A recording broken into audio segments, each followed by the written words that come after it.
Ayağını takmama gerek yok. Yok. Çok süratli dönüyor. Tam gaz dönüyor.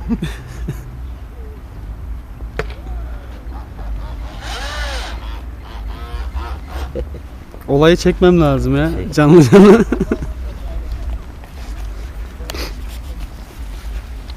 Çocuklar karıştırmayın orayı. Abi hiç gaz kesmiyor var ya döner. Hakan abi. Evet, kurtarıcımız. Süper.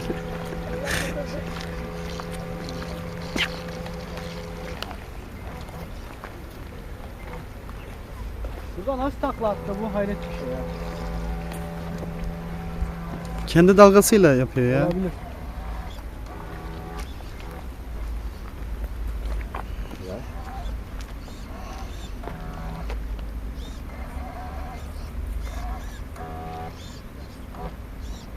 Evet.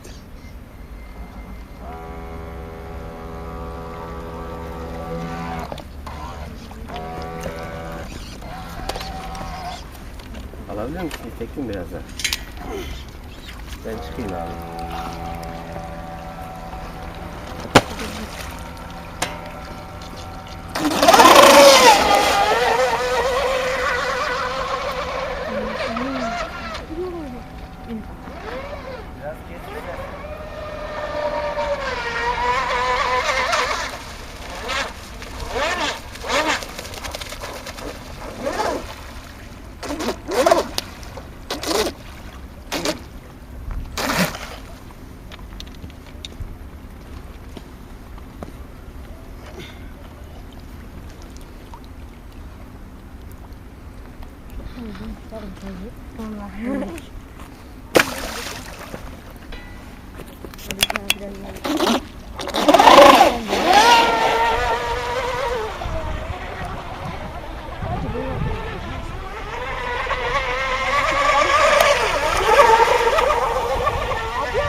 Bundan 2 tane var işte.